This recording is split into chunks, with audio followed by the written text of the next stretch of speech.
Namaste, sir.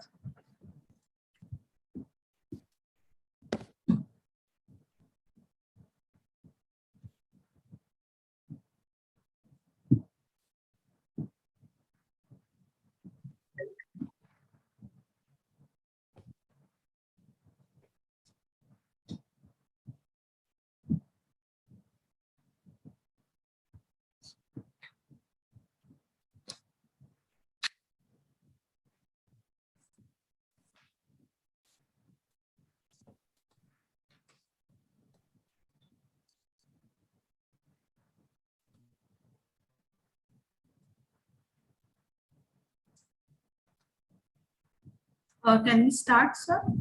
Yeah, we can start. Okay.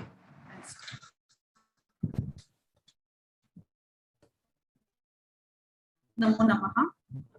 Swरूपा Parama Jyoti Rupa Sanatme Sarva Vidyadhi Deviya Sevanye Namo Namaha. I welcome you all in the third lecture of the series of Sanskrit Saptaha organized by Department of Sanskrit, University of Mumbai. It's our great fortune that we are listening to two devotees of Goddess Saraswati in this Sharadiya Navaratri. Yesterday we heard enlightening lectures of Professor Abhiraj Rajendra Mishra and Professor Brajakeshwar Swami, who have literally kept Sanskrita Mandakini flowing with their consistent effort. Today we have renowned scholar Professor Girishnath as a speaker who has immense contribution in the field of Sanskrit computational linguistics. Professor Girishnath Jha is a professor of computational linguistics at School of Sanskrit and Indic Studies, Jawaharlal Nehru University, New Delhi. He is currently chairman of Commission for Scientific and Technical Terminology and chairperson of several professional and educational bodies. He was international visiting faculty at many universities, including University of Würzburg, Germany, University of Florence, Italy, Yogyakarta State University, Indonesia, University of Massachusetts, USA. He has given consultancies to many professional organizations like Google, Nuance Communications, SwiftKey, Microsoft. He has almost 285 plenary sessions, etc. at various 138 research articles and papers, and almost 12 books to his credit. 40 students have obtained MPhil degree and 30 students have obtained PhD degree under his able guidance, and some are definitely still in progress. He has received several honors and awards, to name few: Dattapeeth Asthan Vidwan Award, KECSS Felicitation Award, Dart Fellowship from Germany, etc. etc. We have such a renowned scholar and stalwart with us, and he will speak on very important topic, which is for today's era, that is Sanskrit computational linguistics. This topic is Sanganikiya Bhasha Vigyan Mein Pravidhigat Navachar. I extend warm welcome to you, sir, and well salutations. I ask you to deliver your lecture. Thank you.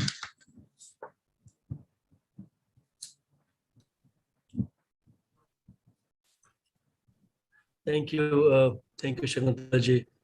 Can everybody hear me well? Okay. Thank you, Shangantalaji, for inviting me to this very important series.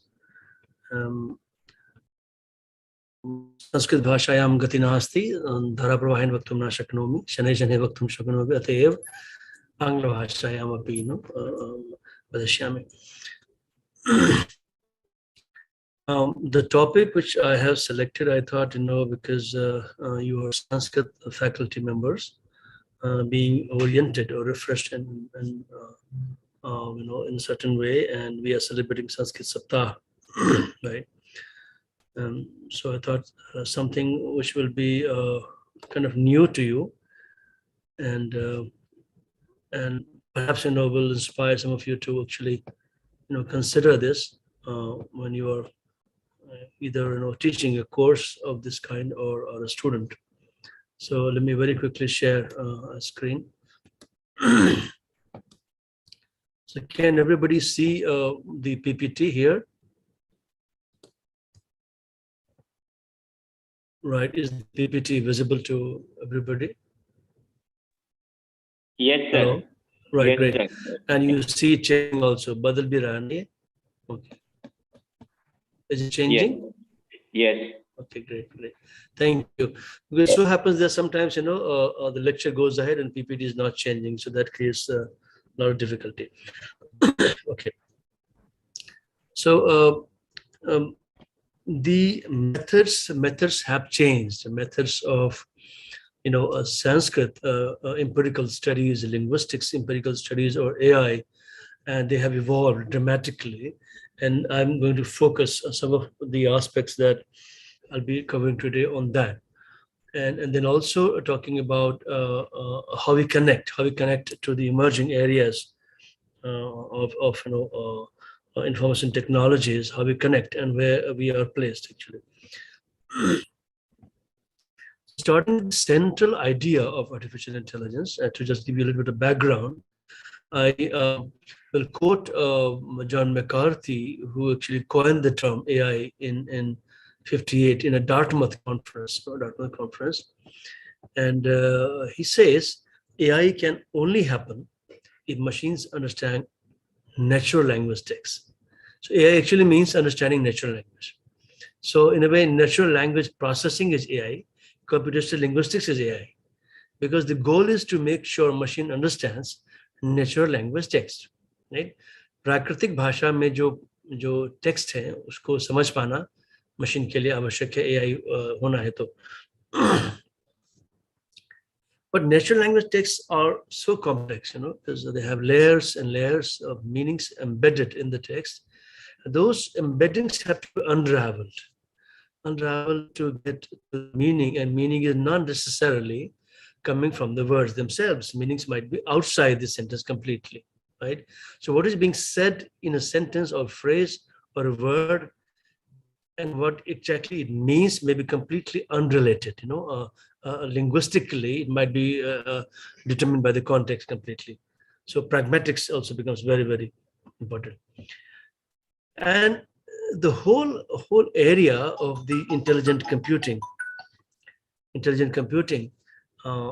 has been conceived from the point of view of building natural language capability in the machines, building a dynamic intelligence capability in machines, just like as we do. And most of our intelligence, we don't know whether the intelligence that we display in our communications or our behavior is actually stored in natural language in our brains. We don't know actually.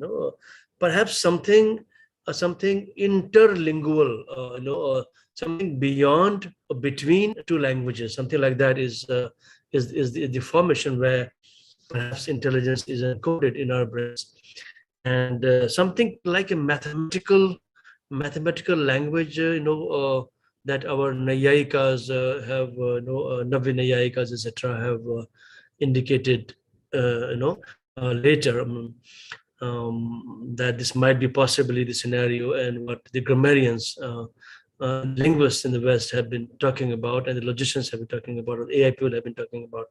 Something like an unambiguous mathematical representation of a language is there in the brain. So the whole idea of intelligent computing, right from the 40s, where encryption and decryption. I've taken this slide from one of my friends in Germany, Jeff Gibbon. Encryption, decryption, encrypting a message so that whatever is encoded can only be understood by the person who knows how to decrypt it. So if I'm speaking in English language right now, so I'm encrypting my meanings in a nuanced language grammar, which is called English grammar, and your brain is able to decrypt it because your brain has the same algorithm application capability in reverse. If your brain does not know how to decrypt what I'm saying, it will not be able to understand, right? So natural language sentences are basically encryption and decryption. So communication, encryption, decryption. And that was tried in the Second World War, and because of make sure that the communications are kind of secure, over on such a network, and it reaches to the target audience in a safe manner. And similarly, they started talking about neural automata, neural networks, and neural linguistics in the 40s. 50s was the decade of actually machine translation, where a lot of projects were given in America, and they thought, if we are able to, capture Russian text in English, we have to have Russian to English machine translation. Similarly, English to Russian. There were Cold War actually going on after the war. 50 just said there was a review, and people say machine translation is too difficult. AI hasn't come yet. AI hasn't come yet, right?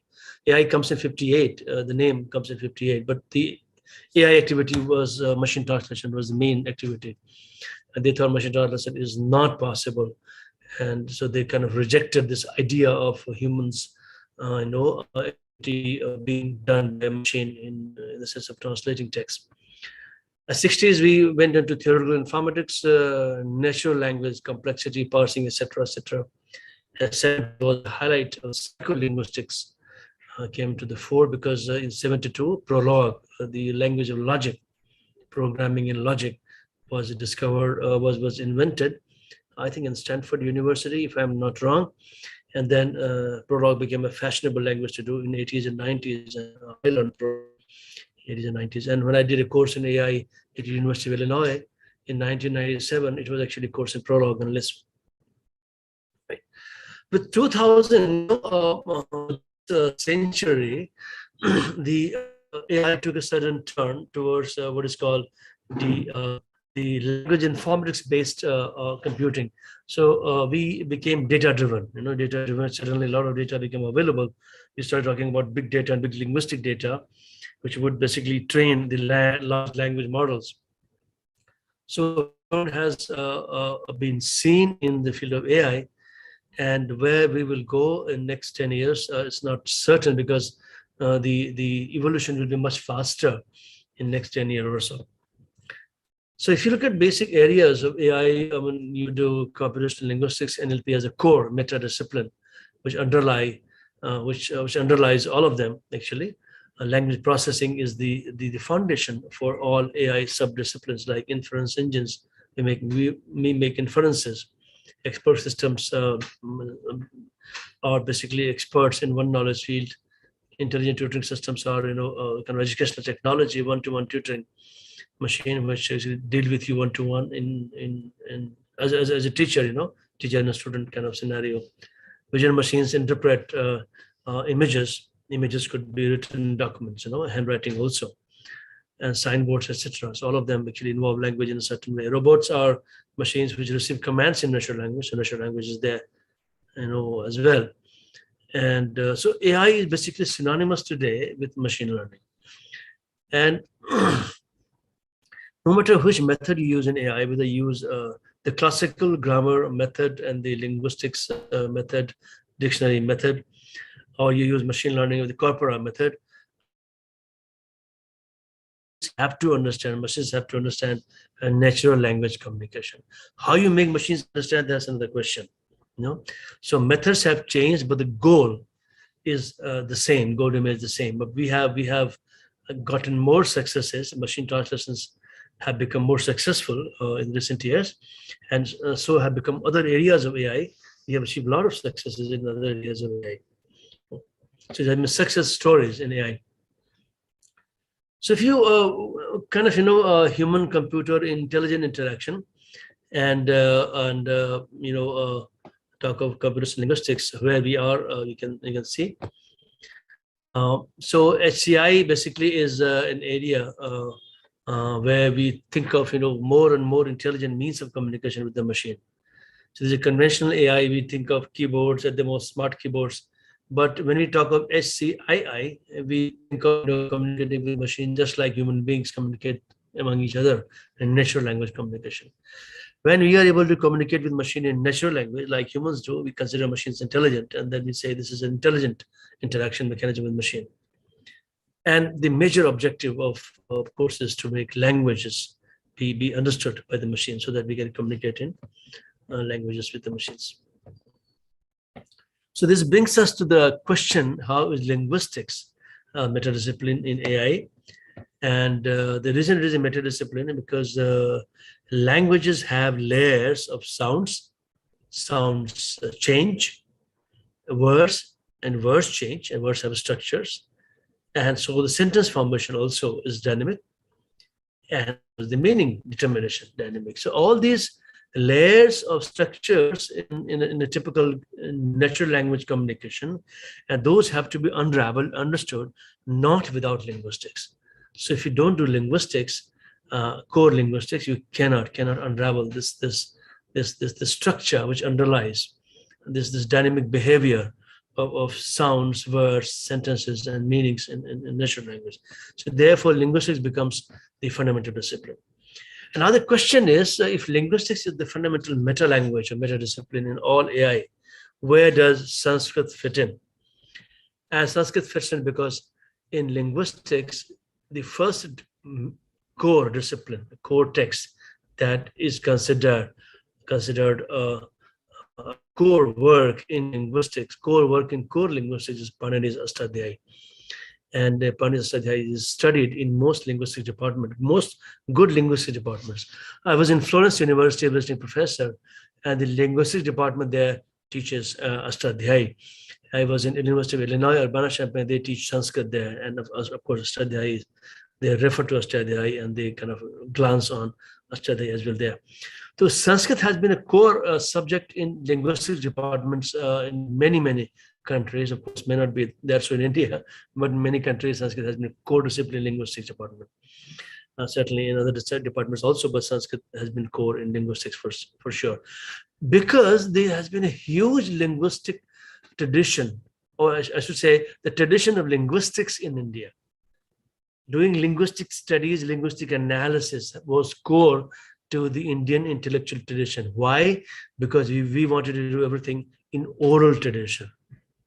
And to do things, to construct text in oral medium, oral tradition, we have to be good linguists so that we construct entire knowledge in Sutraic tradition, Sutraic fashion, in Chandas, so that we can remember entire Vedic texts in songs as songs. You can remember entire mathematical texts as songs.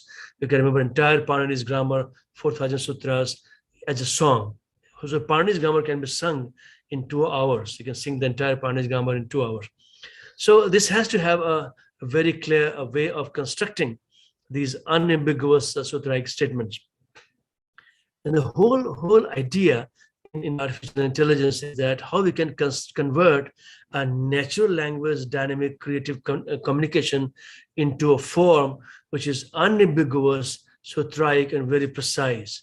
And that exercise, fortunately, was being done in India for a different purpose, right? And that the evolution of linguistics is a major area in India, and therefore the Vedangas, 6 Vedangas, 4 actually are the linguistic studies. So there was I would say a lot of weight is given to linguistic studies and analysis in India because of that. And if you may have known this paper by Rick Briggs, this Sanskrit an AI paper. To read these papers, is an article which came in AI Journal in '85, and which basically says that in the AI community should be happy that in India people have been doing something similar more rigorously, and it would be nice that AI community understands what they're doing and then start from where they have stopped. Otherwise, you'll be reinventing the wheel again and again. So therefore, the AI kind of research that India has been doing for practical reasons has to be understood by the West. Therefore, it calls for a good communication between Sanskrit scholars and the Western AI researchers, linguistic researchers.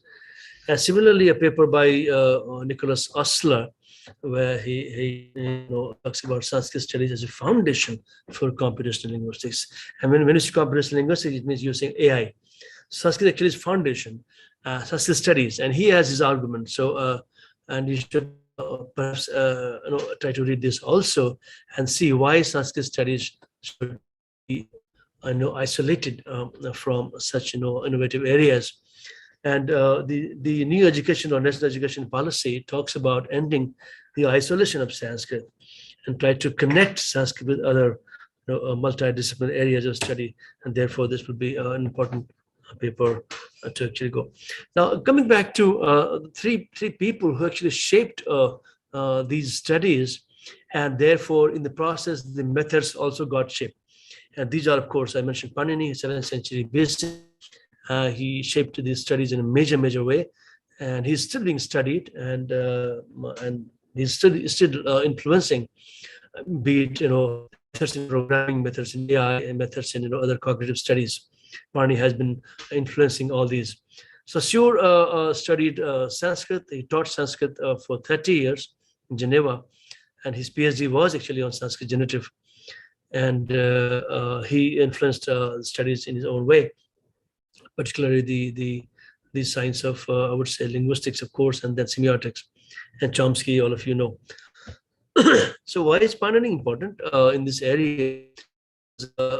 This view of his grammar consisting of 4 modules. If I'm looking at a functional AI system, which perhaps underlies human brains, linguistic capacity, and that can be understood in as a modular system, which has 4 modules, and not necessarily one preceding the other, but they all interact with each other in their unique ways, right? I wouldn't say Akshar Samamnai, the sound module precedes the sutra part, not necessarily. They perhaps do parallel process, something like if you open the old watch and see the different wheels interacting with each other simultaneously. It's like an engine, actually. So the fact that I'm talking to you in English language, your brain has some mechanism to handle English language, and but to do that, your brain must have the sound component. You must hear the sounds, and those sounds must be translated or transcribed into the language written form, and then the grammar comes in and does the work. So Akshar Samamanai is the starting component. If this module of human brain, the hearing capacity, is damaged, you will have no language, right? So when children are born, they burst as the hearing capacity of the children. So this is the hearing capacity. Hearing is complex. Hearing is not only hearing the sound, but be able to parse the sounds into writing correctly. So something similar, like in Google Assistant, a speech assistant, when I speak to Google Assistant or Siri, they are able to write it out. So that part. And then once it is written, then the language processing part actually starts applying. And then we have Sutra part, which has 4,000 or so rules of grammar, nicely arranged, like an ek vakya, from beginning from Vridhirades to and then its own mechanism, and all of them, they apply in a certain optimized way. The rules are sequenced to give optimum outputs. By the way, there is a theory called optimality theory of syntax and phonology, and this book, I think, came in 1996. Perhaps Prince and Smolensky are the authors of this book, Optimality Theory, and they have a big chapter on Paninian phonology. And Paninian phonology, they say, has inspired this whole idea of arranging the rules of grammar in such a sequence that what comes out of the mouth is the optimum output. What is optimum? Which is acceptable in society. Chomsky also talks about the utterance which comes out of the mouth must be tested in the society. If society accepts it, that is the optimum output. And to do that, brain constantly is trained by trial and error and learns how to sequence the rules in a certain way that the only optimum output comes out. And the generative grammarians have been talking about that, in a different way, and I'll be discussing that. Now, each functional program, and human brain is the biggest program ever written. Each functional program, even today, works on databases. Talk about any computer program, smart program, they have the smartest of the program is determine how smart database you have. And Panini's grammar has a two big databases, and first is Dhatu part and Gana part. And incidentally, I realized that Dhatu part, the word sounds similar to database. The database and Dhatu part may be cognate. Cognate is from the same source. So Dhatu and data, I think Dhatu and data are cognate too. The word Dhatu and data. datum, no, and dhatu. So Parni's dhatu part is external, it's not part of the sutra part, and so is in any good program today, you will not have database inside the program. It's always external, and the program makes a reference to the database, right? Like Parni said dhato, and the entire database becomes internal. Similarly, a computer program will make a reference to the database by establishing a pipeline and connection, and then execute queries on that through the pipeline and get the database. Unless I set up a pipeline between the program and the database, I can't send the queries, I can't get back the data from the database, right? So that's certainly there. Right. Now, similarly, Ganapat also, and then we have lists, and the smaller lists, which can be handled by the program, which can be handled inside the, they are always internal to the program, and so has Panini done. So in Panini's four modules, you know, of modularity of Panini's grammar mimics human brain, and has, and therefore the computer programs have always been inspired by this, because computer programs always mimic human brain. So therefore, Panini's modules in grammar have been a good inspiration for all smart programmers. So Panini's system is actually more formal and I would say largely unambiguous, because not everything is completely unambiguous in Panini. Panini has ambiguity. Panini has duplicacy, two rules applying at one point of time, and he has a certain unambiguous routines, which basically will apply in a certain sequence, and you'll get optimum output. And to remove ambiguity, he says, viprashare param karyam. If two rules apply simultaneously, the one which is later, slightly later, has the force. There's a brute force of saying that the one which has come later is the correct output. They may not be so. But in a program, in a heuristic program, sometimes we do that. And in AI also, we have to take a call. If there's ambiguity, we take a call. Whatever is more popular, more frequent is the result. That's what we say, in a statistically trained machine learning algorithm, right?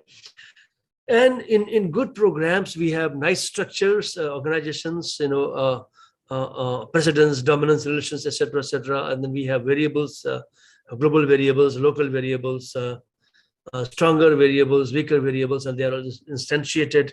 And then we operate variables on variables. For example, instead of saying that the vowels are etc., we say vowels are ak.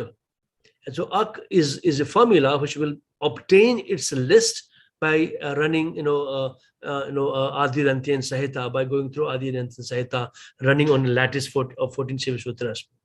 So lattice of 14 Shiva Sutras, when this Adi Ranti and Sahita operates on it, then the Ak variable gets its list. So Ak is a dynamic listing. It's a non-monotonic list building. So Ak will get its value when this Adi Ranti and Sahita will run on the lattice. 14 Shiva Sutras. And these are called smart programming techniques. So if you hard-code a list, that's not good programming. Nothing is hard-coded. You get your list by dynamic running, executing the formulas. Similarly, the rules and replacement procedures of the AI context-free grammar mechanism may have been certainly influenced by Panini's techniques. And how Panini's techniques reached West because of the successive translations of Panini's grammar by the Western Indologists. Let's look at some of the famous quotes of Panini. So Bloomfield, again, I would say before Chomsky, Bloomfield was a major Paninian, because in his introduction, the famous book called Language, the book is called Language. In the introduction, he, in fact, all Sanskritists, I recommend all Sanskritists to read that book. It's been published also by Motilal Banarsidass in 1935 or something. You can, or maybe 1940s, but book is 1929 called Language. And I'm sure someone would have translated that also in Hindi. Please read that. He says that the descriptive grammar of Panini. He says descriptive grammar. People have criticized Sanskrit grammar as prescriptive, but the father of American structuralism, Leonard Bloomfield, he himself says that Sanskrit grammar is descriptive, is not prescriptive. Very clear descriptive grammar. And this grammar existed before Panini, but Panini brought a version of it to its perfection. That grammar which Panini brought is to its perfection is greatest monument, one of the greatest monuments of human intelligence, and an indispensable model for describing languages. The second part is more valuable to us. He says, you describe any human language. He doesn't say human language, any language, artificial language or natural language. Describe any language, Panini's grammar is indispensable, a critical model. Now, think of linguistic departments in India. Panini's model is not used in most of them for describing. Linguistic departments, they do field work to describe languages. And they do not use a Panini's model there. They instead use Chomsky's models. And that's quite sad, you know.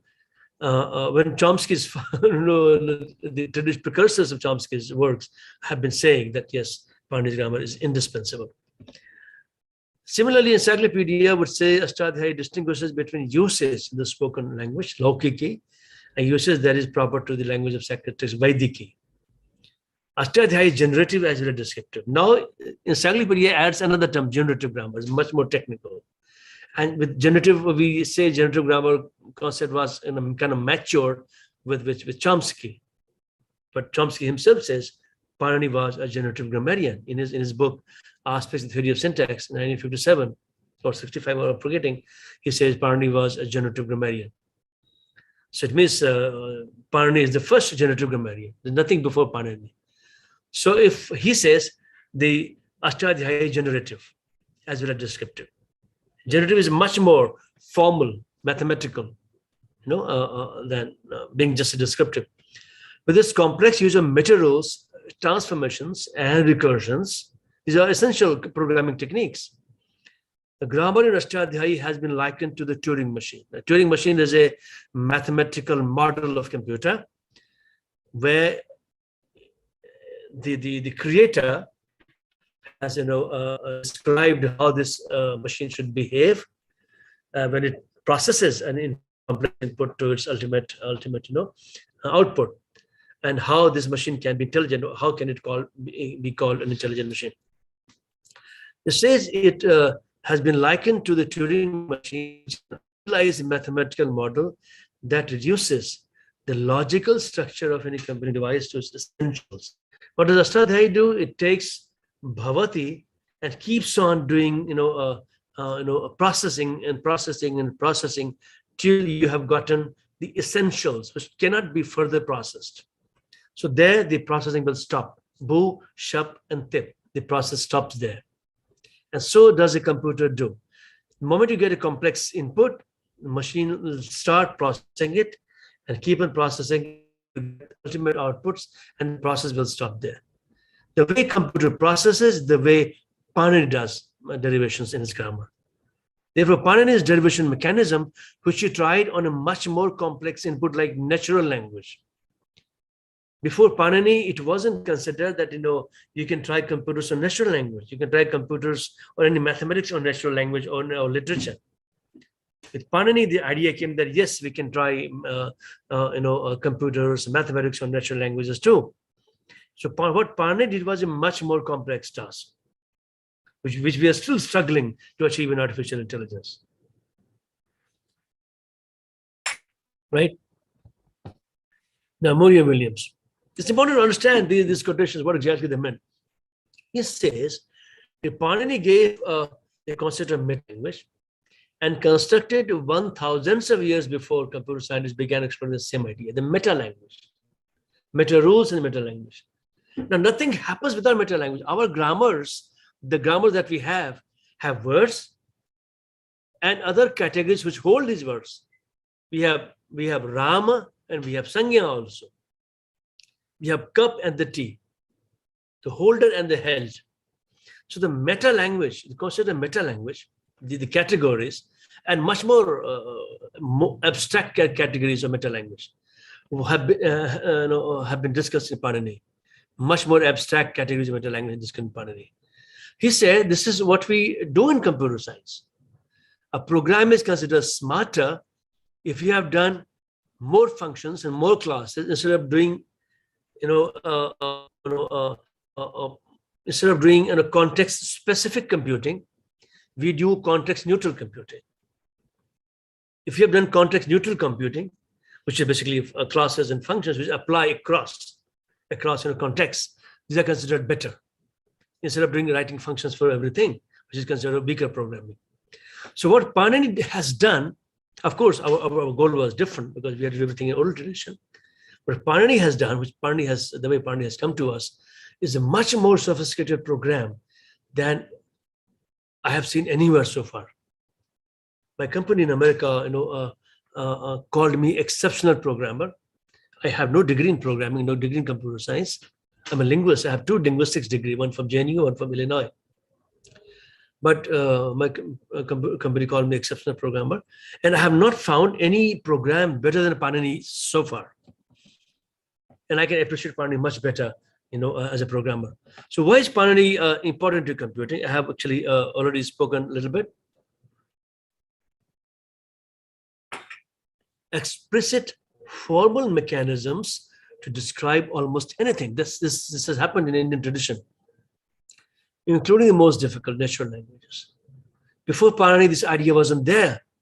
West got it in the 20th century, and we got it 7th century BC in India. Even before Panini, 10 grammarians actually tried writing grammars. I'm sure they would have done something which Panini brought it to completion. So India was much more empirical from a very early date. So Panini has impacted core areas of linguistics and computing. And let's look at some of the examples which I have picked up from Panini as examples of sophisticated, very high-level programming. If I would alert some of these techniques. He says generating dynamic lists on the fly. So lists are to be on the fly. Just hang on a second, I have to do some important activity.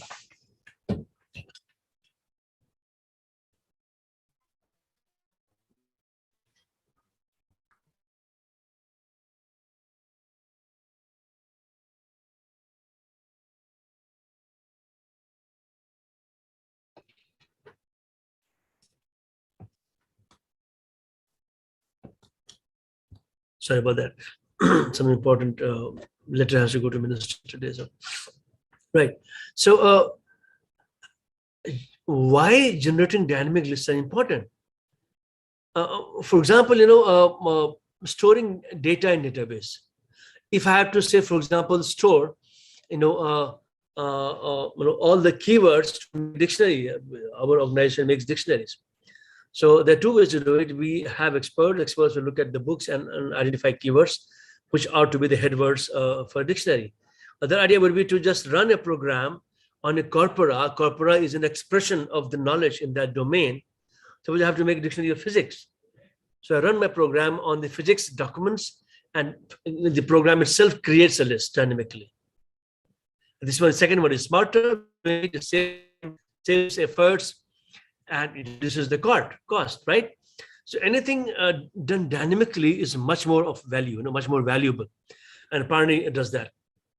Adhikar, it's like, code using code blocks. If I'm a good programmer, I will describe my code that, okay, now I am doing this. From here to here, I have discussed this. From there to here, I have discussed that. So that a person, if I'm a programmer, I leave the project, a new programmer has joined in my place.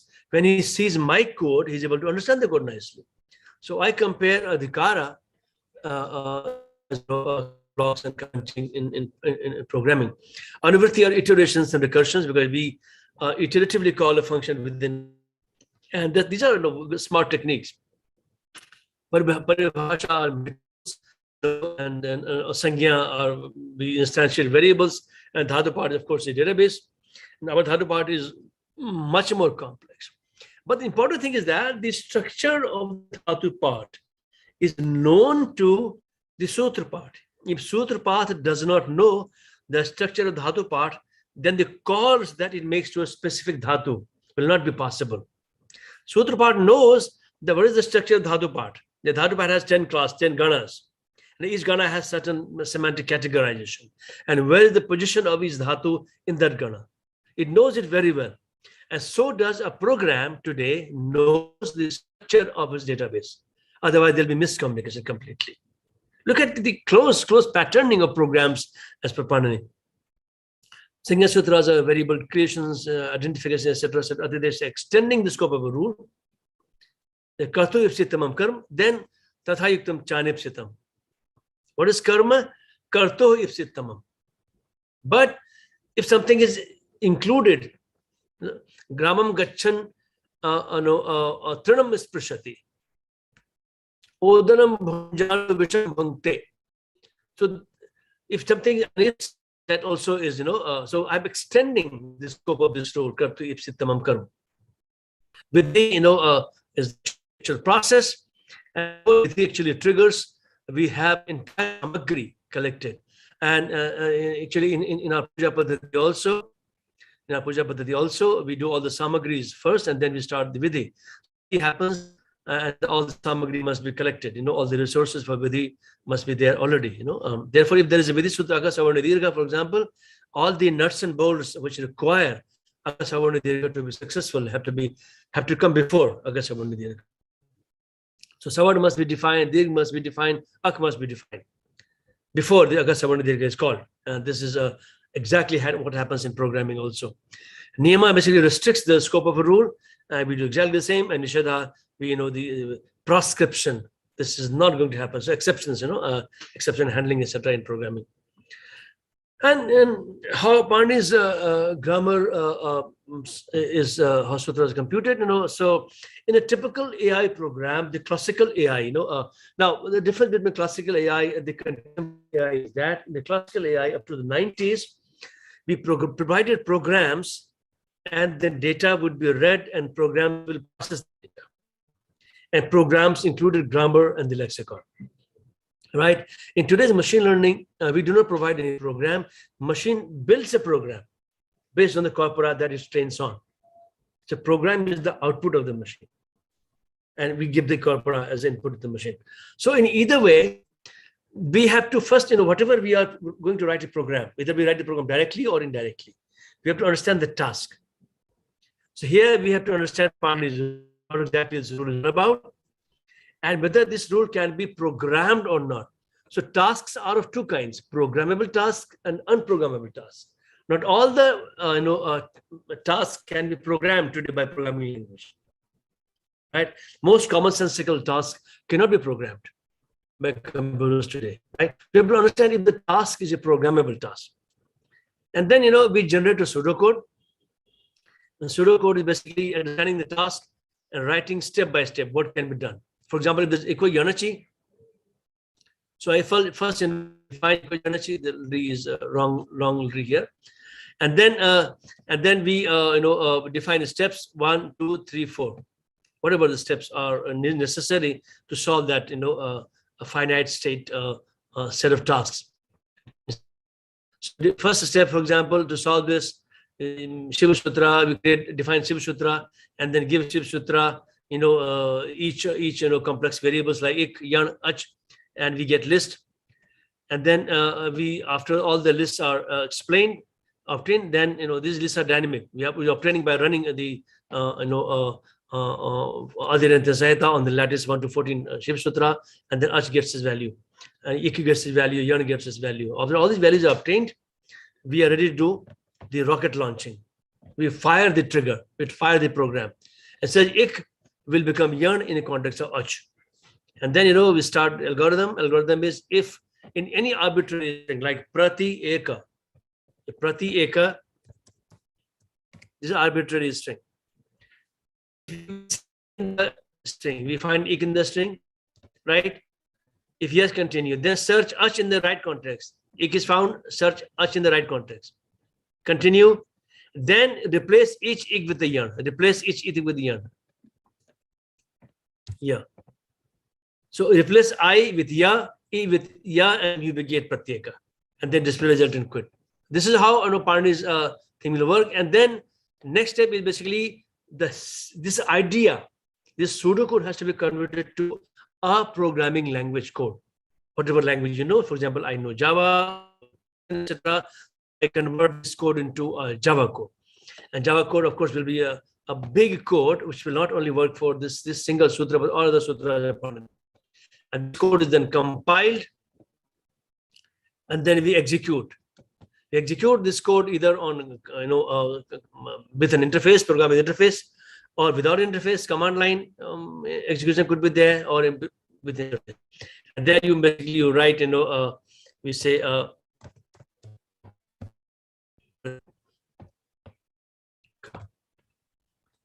and then you say this thing is generated. Let me say Prati Eka. This will generate Pratyeka. Now, if I give this Pratyeka to the processor, then it's going to give the result also. So give outputs Prati, the long, because Prati is a word in Moni Available Dictionary, and Prati is a short, both outputs. If you see how this output has been constructed, you run the program again, and it goes through all possible sutras of Sanskrit that Sandhi sutras, and then at each cut, basically it applies the Moni Available Dictionary of 200,000 words. See whether each cut is a valid cut, and finally you get, it says it ends up that Yonachi is a sutra. This because this is also a word in the Moni Available Dictionary. This is how it works. So this is how is the program cycle, how we develop a program. The reasons why the departments of academic institutions have failed in this area, because they are not software persons. They can do the research and do a prototyping, and that to transfer to the industry to do a software cycle. And this is the problem. We have not been able to get good faculty from the industry who have done programming. That's the problem. Furnas Sasyo, the next great guy who actually was a Sanskritist, and I call him a Paninian. He was a linguist, and see, his PhD was in Sanskrit Generative Absolute. And he lectured Indo-European linguistics and Sanskrit for 30 years.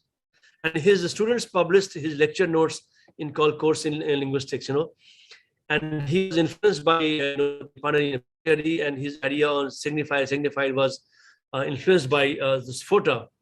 And with him, there came the idea that formal rules can be applied to areas outside mathematics and logic. We can apply formal rules to language, literature, etc. The idea to the West was given by Saussure, and here Noam Chomsky currently shifted to Arizona University. He was in MIT since '55. Just 2-3 years ago, he shifted to University of Arizona. And he is known for universal grammar, transformational grammar, cognitivism, and nativism, are similar to our Samskar theory.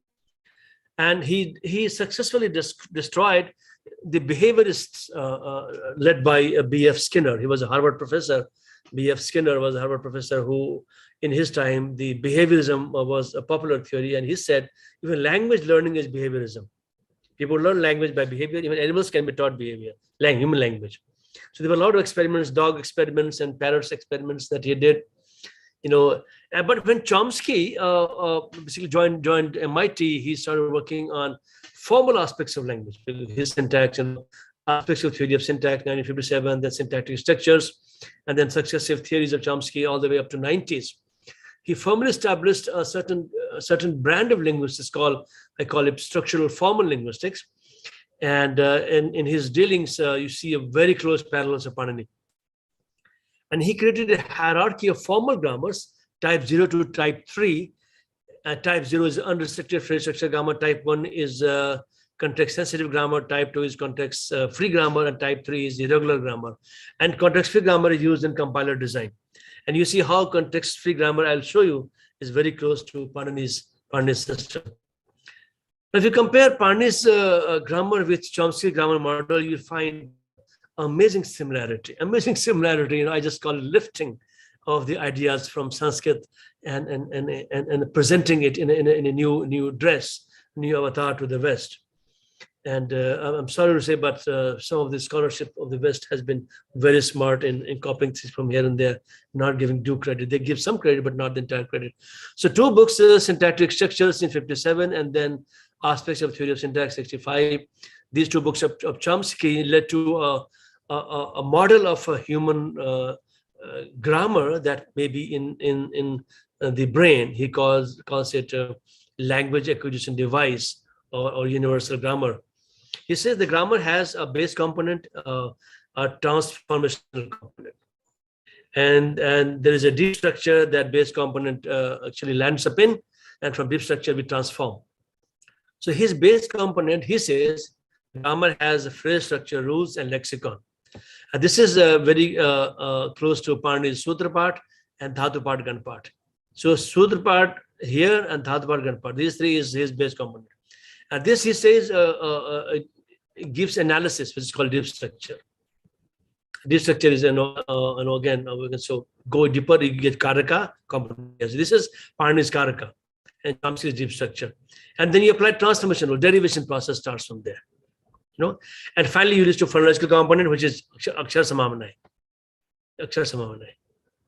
So Chomsky's grammar also starts with phonological component and synphological component. Because a human communication, I speak and I hear. I speak and I hear what I'm speaking. And when you say also I hear. So hearing is very important. So therefore sound component is very, very important, in a communication strategy that human beings have. If you compare Panini's grammar with type 2 grammar, which is Chomsky's formal grammar, which is used in compiler design. So Chomsky's formal grammar, type 2, called context-free grammar, is an abstract symbol G, which is a collection of non-terminal items like noun, pronoun, adjective, etc. Terminal items like words of the grammar, Ram, Shyam, etc. And production mechanism, the direction of production, and start symbol. Let's look at each one of them. So V, which is non-terminal in traditional Chomsky terminology, would be noun, phrase, verb, phrase, determinant, noun, verb, etc.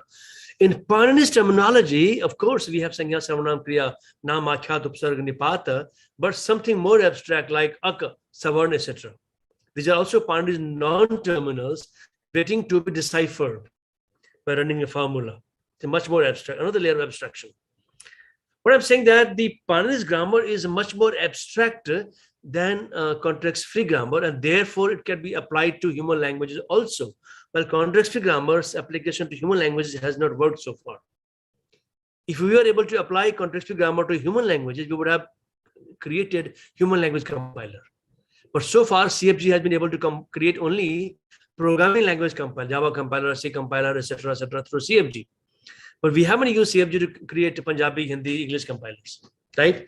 And Panini was able to apply his grammar to natural language Sanskrit because of another layer of abstraction that he proposed in his model. And therefore, that model needs to be studied more closely, by departments, even outside Sanskrit departments, right? Like the terminal items, if you like English language, words of English language, words of Hindi, any language, words would be there.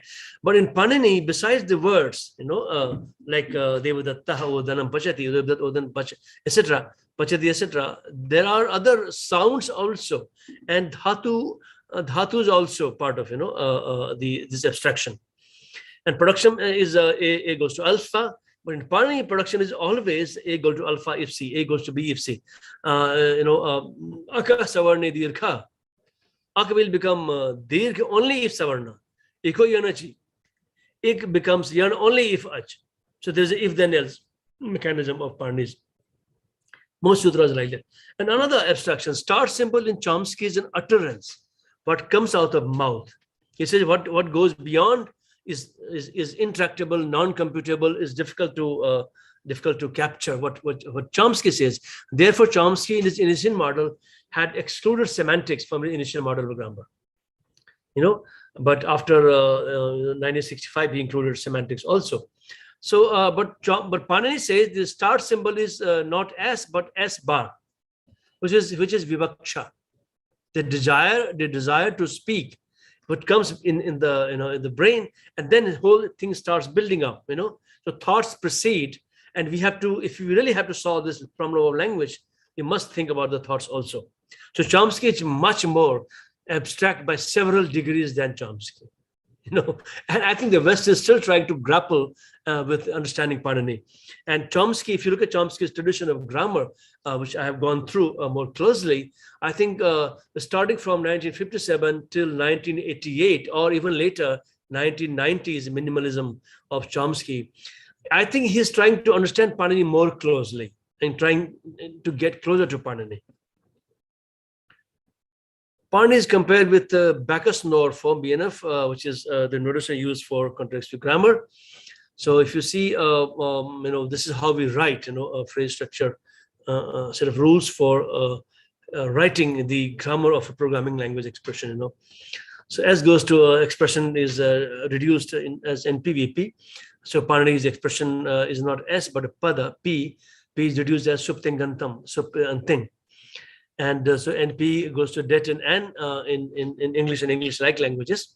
But for Panini, it would be sanya pada that will end up in sanya, and it will be flanked by abstract entities. Could be optionally flanked to the left side by abstract entities.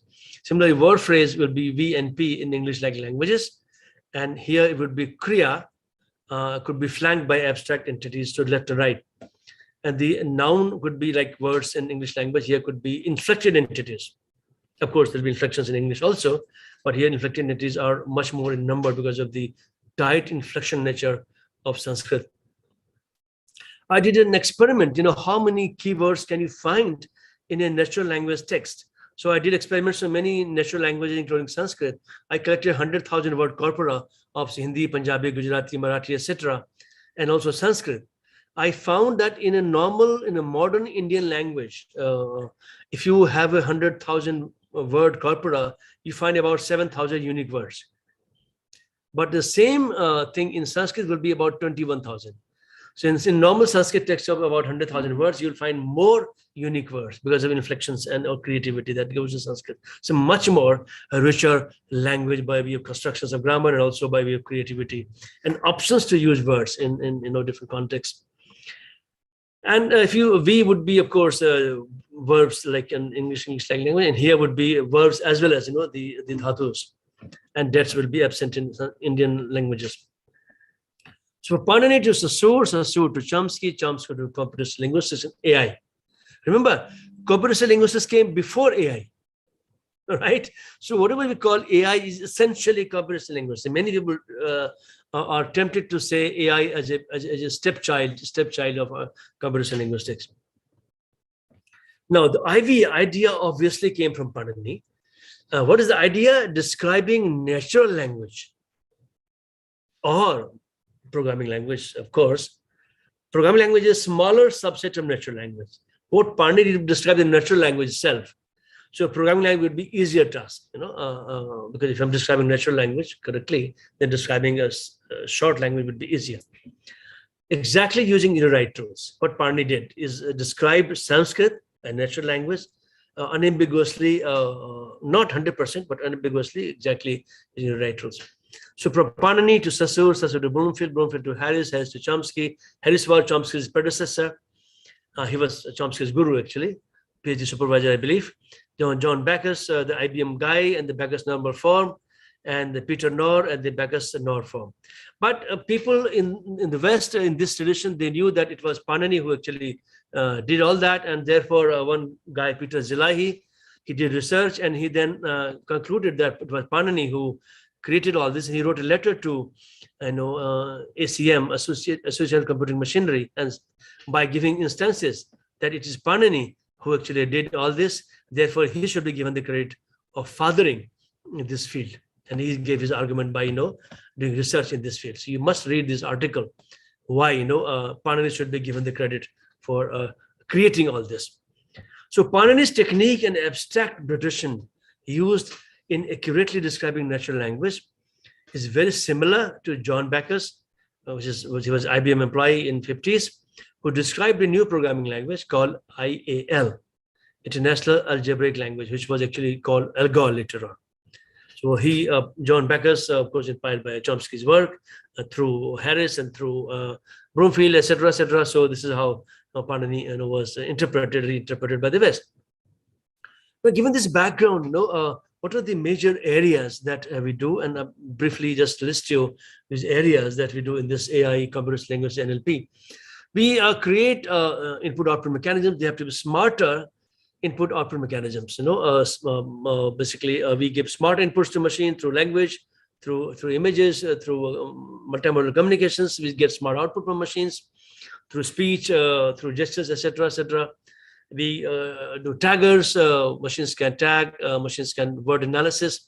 Do word analysis, parse sentences, automatic speech recognition, automatic speaker recognition. Machines can do synthesized speech, read text. Machines can translate. Machines can reference or get information from different languages, cross-lingual information access, automatic localization, translation, and summaries of text, and recognizing proper nouns in text. All of these seemingly, some of them are apparently trivial, but they are not actually trivial. They're non-trivial tasks. All of them are very serious tasks. Even a simple pre-processing is very trivial in AI, actually, in terms of natural language. Now, the core thing, the methods in linguistics, which is a foundational discipline here. So in linguistics, we use quantitative, we use experimental, observational, fieldwork, and cooperative studies. And all of these methods are actually included, imported, so to say, in AI and in computational linguistics. So quantitative methods are data analysis, visualization, which is part of the IT. Also, stat is used, a lot of probability is used. Data in linguistics comes from all levels of language use, like sounds, words, sentence, etc. We do experimental methods, where we do experiments on a particular field. We do observational. We observe certain phenomena of language change in users, and by way of interviews and questionnaire. We go to field, collect data, and then come back and write grammars of based on the data. And we also look at corpora, which is an example of language usage, and do studies from there. So if you look at quantitative methods, I don't know how much time do I have, ma'am? But 20 minutes more or something? Yes, sir, you can continue. Okay, good. So I'll kind of skip these details. So idea is that all these methods are, if you look at good linguistics departments, like JNU, DU, etc., Hyderabad, I think some researchers will perhaps focus on these methods seriously and train you better in these areas. So data analysis, visualization, stat, probability, machine learning algorithms, etc., are already used in linguistic research. And we do in experimental targeted experiments like psycholinguistics, neurolinguistics, all of them are used in machine learning, actually. And of course, in computational linguistics, we do all of that experiments are used in computational linguistics also. And observational methods, we observe the linguistic behavior of a community, and using case studies, using survey technique, questionnaire interviews, etc., etc. And for example, we did dialect geography of Hindi for Mahatma Gandhi Hindi University by using this method. Fieldwork in linguistics, so we go out in field and look at language data, and then come back, use a model like Pandey's model or Chomsky's model, and write grammar of that language. This is how it should be done. And if you look at methods in computational linguistics, NLP, AI, then all relevant methods from linguistics, computer science, stat, probability, programming, etc., all are useful in computational linguistics, AI. And in addition, the methods used in programming in databases.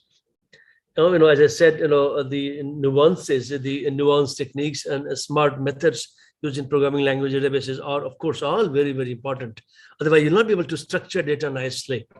And programs run on data, good data, smartly organized in programs and databases. Then corpora-based techniques, we either have a database structured, or we have corpora structured or unstructured.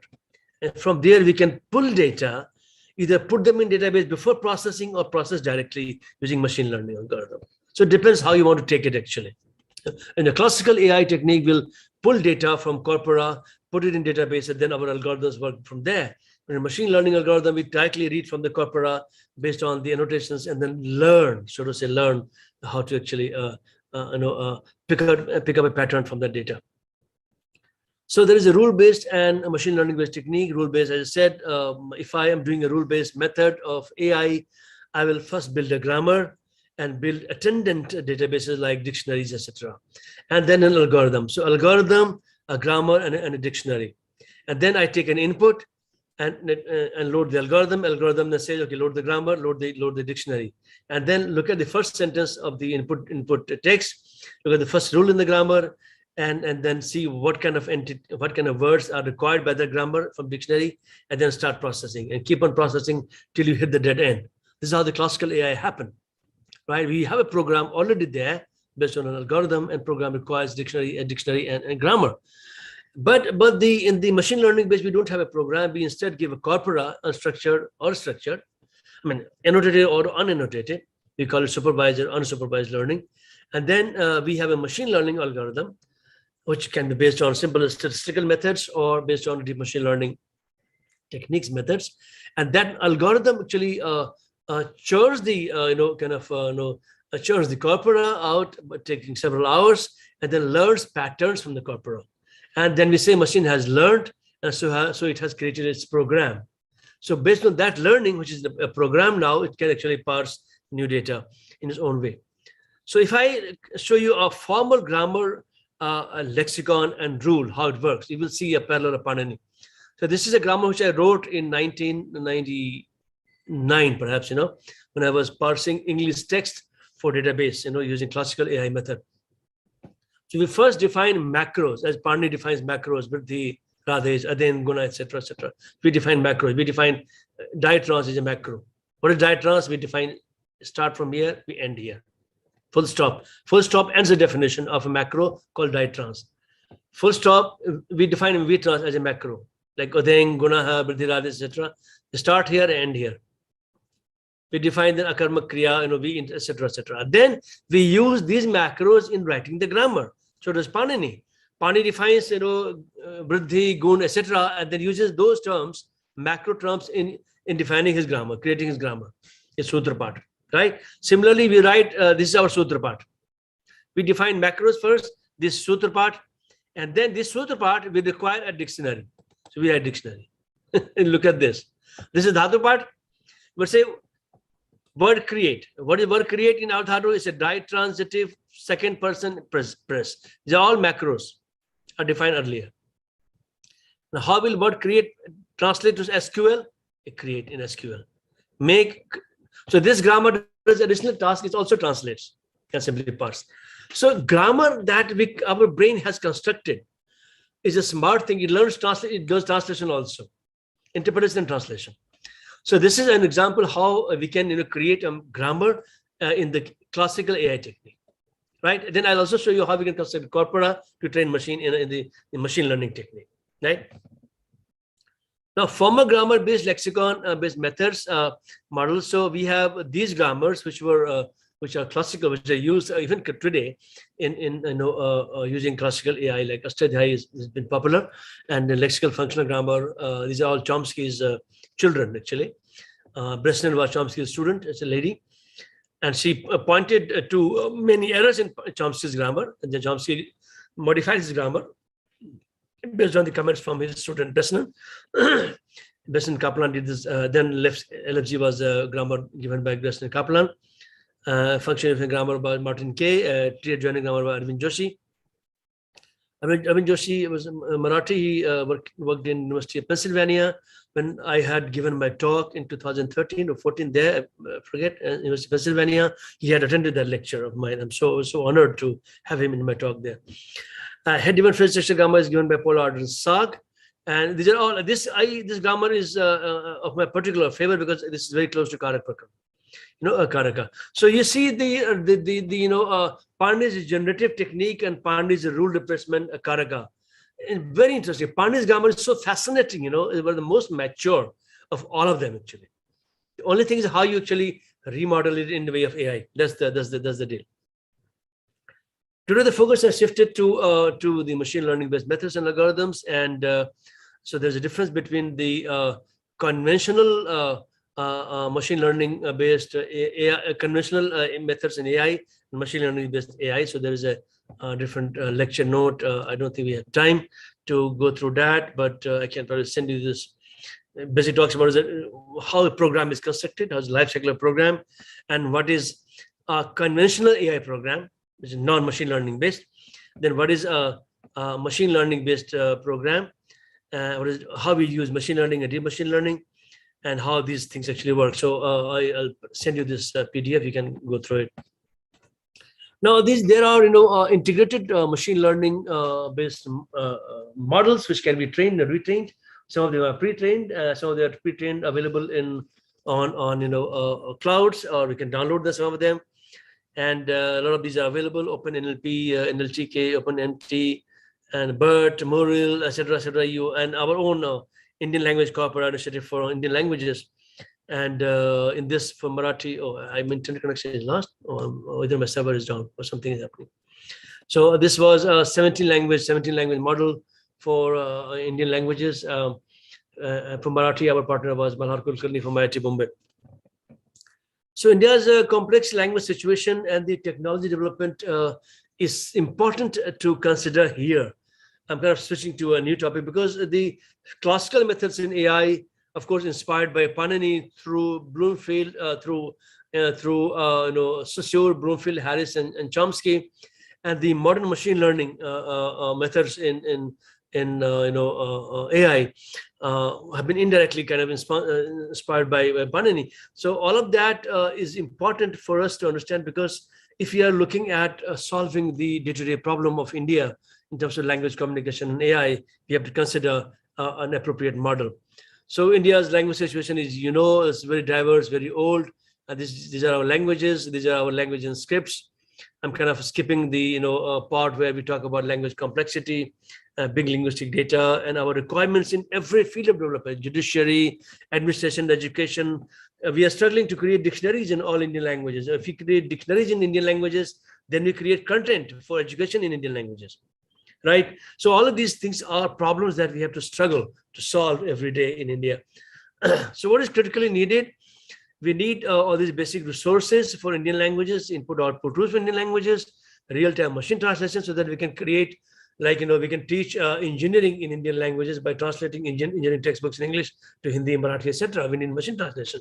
We cannot hope that humans will translate and we'll have it. It's very difficult. We need text summarization, text simplification, dialogue recognition, multimodal, all kinds of. And finally, we need Indian algorithms, indigenous data centers, and of course, India's own cost-effective, flexible, multilingual AI is very, very important.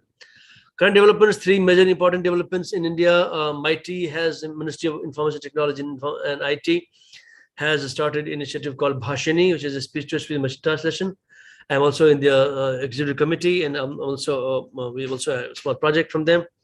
Then Principal Scientific Advisor, Prime Minister Modi has set up a committee. I'm in the committee there too, for a challenge opening machine translation to startup companies. And we are currently opening up a typical pair of languages in India given to like English to Hindi, English to Marathi, English to blah blah blah, or Hindi to Marathi, etc., to given to a startup company who can demonstrate that they can do it, and then they can be funded. Similarly, Ministry of Education is doing this own initiative at AICTE with the vocabulary of CSTT, which is our commission here, which I'm chairing currently. Among Indian academia, current major players are these: IIT Chennai, IIT Delhi, IIT Bangalore, JNU, CDAC, IIT Bombay, Jadavpur, IIT Patna, etc. Industry also working in different areas. We have Google, currently consulting Google. They have released several translations, including they have done 8 more languages, including Sanskrit also. Google, Microsoft, we have machine translation by both of them. Vision Alexa, which is a speech assistant. They have released Hindi, Siri is a personal assistant. In Hindi, I have my student working for Hindi in them. And the Siri and Samsung also has a big initiative. And Google has placed about $10 billion in language technology industry in India, because they have plans to make all Indian languages at par with English in terms of language technology resources. But the startup companies are focusing more in these areas, because there's a lot of resource can be generated, revenue can be generated from these areas, which is a lot of revenue is involved there. So profit is perhaps there. Legal domain, health domain, and education domain. Because they are smaller companies, they would like to get a lot of revenue out. And so in JNU, on a similar lines, we have done something which could be of a lot of use. So in Sanskrit studies where I teach, I'm currently on leave, but I continue to teach a course in computational linguistics over there, and currently I guide all my students also there. So currently the funded project, as I mentioned, Vidyapati under Bhashini, Hindi to Maithili, and then we have finished these projects, Corpora, 70 language Corpora, and then machine translation Sanskrit to Hindi. Not a good quality actually, and then language processing for words with Hyderabad University. Consultants is currently consulting Google for making sure Hindi's varieties are also recognized by their speech assistant and their language translation assistant. And nuanced technologies for Kashmiri, Swift key, various keyboards, predictive keyboard. If you are using Sanskrit keyboard, if you have installed a Swift key on your mobile phone from Google Play Store, you activate Sanskrit and you will be using our keyboard. I've done Sanskrit, Santhali, Manipuri, Maithili, Sandhi for them. And handwriting for Microsoft 2006. So this, and I think my talk there was in 2012 or 13, I'm forgetting. And this was for Devanagari recognition on tablet form. And this was multimodal recognition, University of Pennsylvania. The talk I gave there was in 2013. And then Edwin Joshi had joined. So this 8 languages, basically US defense project to them, which was outsourced to me. Idea was that if some terrorist is speaking the mother tongue and crossing through US sensitive places, they can be flagged as belonging to some country based on the mother tongue they're speaking. So you see Pashto Dari also being part of that. And we've done English to Urdu of Bing. I think we have internet here. If you see English to Urdu, Microsoft Translator, you will see JNU's name, which is our name. We did it in our Sanskrit center. I wanted to underscore a point that Urdu is an Indo-Aryan language and we should work in Urdu as well, right? So it's Indo-Aryan language. Similarly, I was working on English, Maithili, Sanskrit, Hindi, etc. Languages are being worked on, and hopefully some of these will be launched by Microsoft subsequently. We have our monster tools, which are able to create corpora and resources for machine learning for those languages for which we don't have any resource. Our students work on many areas. I have 39 PhD students, 39 completed, 41 MPhil students. And currently we are, I have, I think 5 or 8 students more working, and they should be completing research and focusing on currently text summarization. We have Sanskrit text summarization being done by one student. Sanskrit Java interface has been finished, and ASR, automatic speech recognition for Sanskrit, and machine translation, etc. being done. And we showcase every 2 year on international fora. All of them are sponsored partially by Microsoft Research so far. This is our website. You can go to our website and look at some of the tools. I think this might be down right now. I guess, oh, it just came up. Right. So why this program didn't come up, the Indian Language Corpora Initiative? Let me show you. I want to show you this 17 language Corpora project. I can quickly show you the Marathi that we did. And let me log in as, oh, Assamese, I logged in as Assamese. Let me log in as Marathi actually. And then I'll show you very quickly our Marathi Corpora so that you can see, done by Manar Kulkarni from IIT Bombay. So this is the Corpora that we create is used for training machines. So if I use tag data, I've logged in as Manar Kulkarni, from IIT Bombay. So you see, this is Hindi, and this is translated into Marathi. Script is shared, and it's even part of speech tags. This Corpora can be used to train a machine to learn translation Hindi to Marathi, as well as learn how to tag Marathi. And if I'm not actually disturbing the tag, I can, because it's a live server. Let me go to show you very quickly the chunking part. So if I load the same sentence, our chunking interface here. So I'll load the same file. And so if I load my chunking interface, so chunking interface basically we identify from which part forms a natural chunk in the language. Now this data can be used to train machines how to identify naturally, recognize these natural language structures in text, and also be able to translate automatically. So I'll not. So this, you go to my website and see. So finally, our progress today depends on AI. It has evolved in terms of the computing power that AI has gained, and also the methodology that AI has changed constantly from the classical methods to newer methods. So we have to be aware of the changing nature of artificial intelligence today, in terms of computing power, resources, and also the changing methodology, so that any AI model that we evolve for India should be long lasting. It should not become useless. And we need this model in areas like governance, education, health, disaster, any area in the language, literature, culture areas. But we need to create resources in these languages, and we'll have to work on creating common core, which is Sanskrit-based common core, because we cannot write programs for all Indian languages. We'll have to have a common core called Sanskrit plugged in all Indian languages, because Sanskrit shares vocabulary with all Indian languages. Sanskrit shares grammar techniques with all Indian languages. Therefore, it makes much more sense to have a common core Sanskrit plugged in with all of them. And that will reduce our cost. That will reduce our cost and reduce our efforts, And then work on educational technology, India's own AI and our own AI data centers also.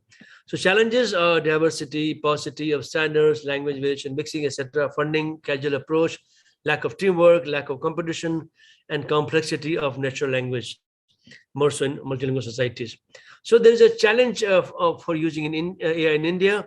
We have our linguistic cultural diversity, and second most important challenge is using AI itself, because AI has changed phenomenally from the classical period in 90s to today, because as I said, when I did a course in artificial intelligence in 1997 in University of Illinois Urbana-Champaign, it was called a course, it was titled Introduction to Artificial Intelligence, but the course actually was programming in Lisp and Prolog.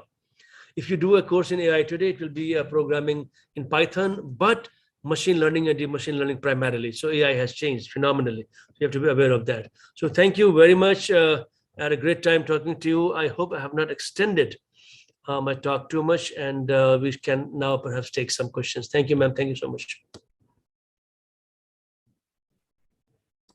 It was brilliant exposition, sir. We will see if there are any questions.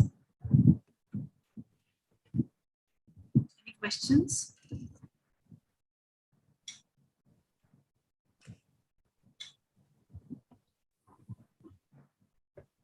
Rajesh, you can ask. Yeah, thank you, sir. It's very, very interesting lecture. Despite being Sanskrit student, I didn't knew so much things are already happening. Anyway, the point that I would like to know so far as the Paninian grammar and its utility in AI is concerned, is it at an experimental level or it is fairly catching up globally? Yeah, good question. See, the West has been very, very smart. They have done successive translations of Pandit's grammar. If you read the contributions from 19th century Indologists from the West, they have done translations of Pandit's grammar. So they have understood Pandit's grammar from a different perspective and given that to the West, and West has evolved using that in AI. Now, what has happened, that in Indian language departments of linguistics and primarily Sanskrit, we have not benefited from that translation. We have taught Pandit from two perspectives, from the Prakriya perspective, Siddhant Kaumudi, and from Pandit's own perspective, which is Pandit's own Ekvakyata perspective. But we have not looked at the AI perspective or the linguistics perspective on Pandit, which I showed you, the four modular approach that the West has obtained. So there needs to be a greater demand for close interaction. West has taken a certain view of Panini, but has not gone deeper into Panini. So there's a lot more that they need to know in Panini. You have the most minute details of Panini, but you do not know the Western method. So there's a lot of interaction possible. And therefore, I will call for international collaboration between Sanskrit departments and the Western linguistics departments and AI departments, and even Indian departments, so that a lot more can happen. I would say it's actually at an experimental stage in India, but slightly more advanced stage in the West. Oh, that's very interesting to know. Thank you, sir.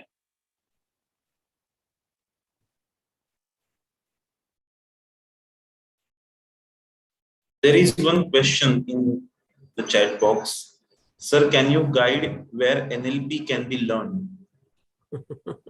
Well, there are a lot of courses. NLP is the most popular happening right now. Look for NLP courses. There'll be tens of courses coming down.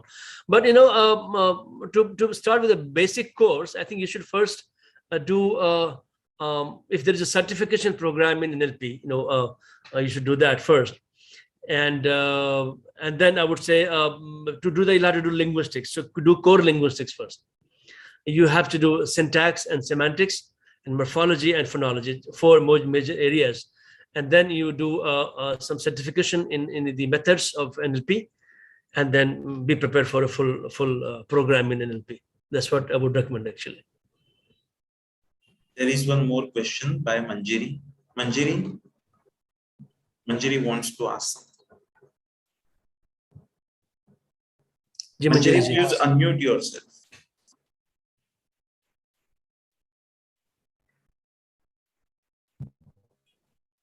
Manjiri, please unmute yourself. Hello. Yeah, Manjiri. Yeah. I wanted to ask, can assembly language be designed in Sanskrit?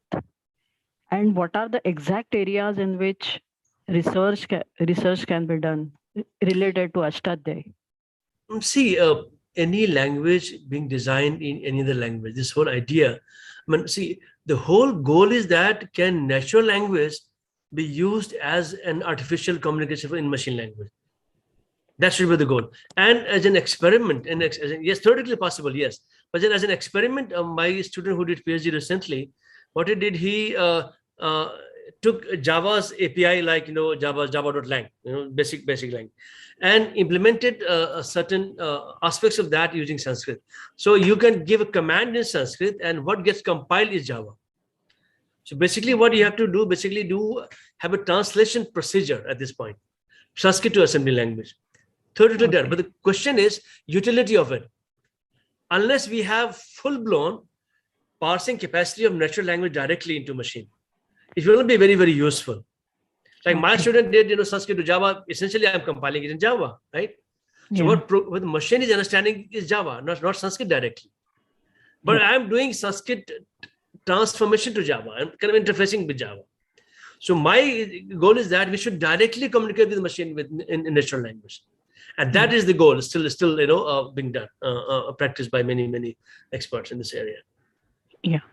Okay. Thanks. Thank you. This is Ramakrishnan speaking. Can I ask a question, sir? Yeah, please.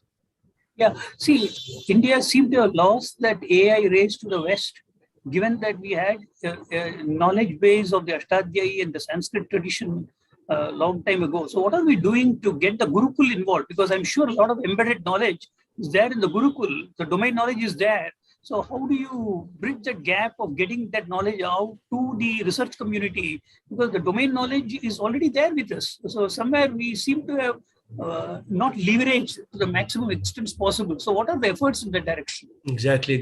I think you've hit the I would say bullseye. See, Gurukulas are our traditional strength, and unless we strengthen that system, what has happened? The Gurukula pass outs, when they come to universities for higher education, because the jobs will be only when you do modern education. Like my father, when he did Acharya, when he went to do more studies, he had to do MA in Sanskrit again, and it was a repetition of the whole thing, right?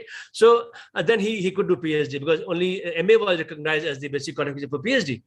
So unless we kind of do a complete rehaul of the system, I mean, fortunately, the national education policy has brought in all those things, and has put in so many things. But we have to get a lot of funding to the Gurukulas and make them directly interface with the AI centers and India's own AI centers and linguistic centers.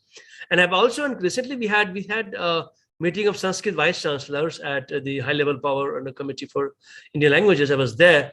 I recommended that we should modernize our curricula and make sure Sanskrit's isolation is ended. There's a lot to benefit from interacting with people. And our people are very smart in domain knowledge, very, very smart. When I interact with my colleagues in Sanskrit Center, see, the reason I joined Sanskrit Center in JNU was that because I will be getting more knowledge from, I have done Sanskrit BA, but I needed more knowledge from my colleagues. I get fascinating knowledge from my colleagues because they have read all the texts, and I can use that knowledge, So it's very important that our knowledge is used by our contemporary disciplines. Therefore, a lot of interaction, close interaction is necessary. And we have to succeed in that area. Yes. Yeah, I'm sure that you would have read that book on the battle for Sanskrit, and we should ensure that it doesn't happen that we lose out on the Ashtadhyayi and the artificial intelligence part. It's at least we need to ensure that we don't repeat the mistakes of the past. I think I was in that the launch program of that book, Rajiv's. Yes. So yeah, it's quite good. Yes, we have to do it. We have to be very, very meticulously planning our strategies. And so what is good for us? If Panani is good for us, yes, use it. Why don't our linguistic departments use Panani if it is good? Why waste time in doing Chomsky, which doesn't work? Even Exactly. Chomsky it doesn't work even for the West. And we are Yes. fashionable. We want something anglicized with English names, etc., etc. I mean, this is insane. This is crazy. Absolutely. Thank you, sir.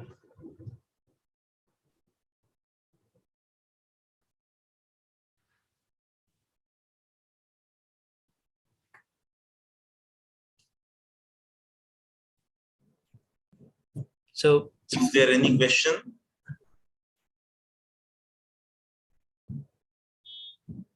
I think there is no question now. Thanks a lot, sir. thank you. On behalf of Sanskrit Department, University of Mumbai, I thank you for delivering a lecture on Sanganakiya Bhasha Vigyan mein Pravidhigata Navachar. Your speech was really thought-provoking. The topic which you have chosen was very interesting. You put it forth in simple and lucid manner. The sight which you have given today through your lecture will surely help our students while studying Sanskrit grammar and linguistics.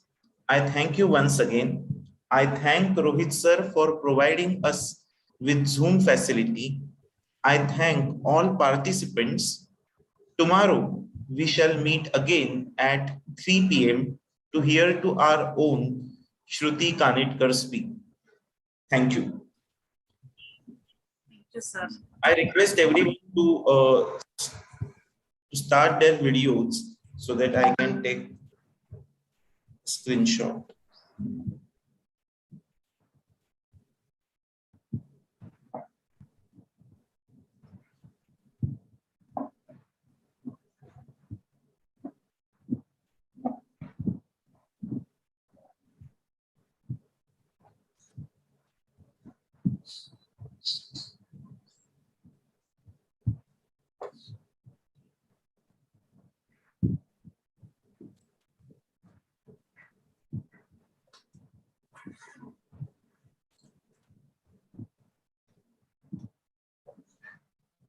Thank you.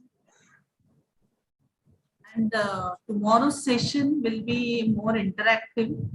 So prepared with certain questions because Shruti Kanitkar will be telling you about her journey towards writing a poem Srimati Charitram Mahakavya. But of course, she said that it will be more interactive. So if you ask questions, she will be answering you about certain things. So be prepared with that. Okay.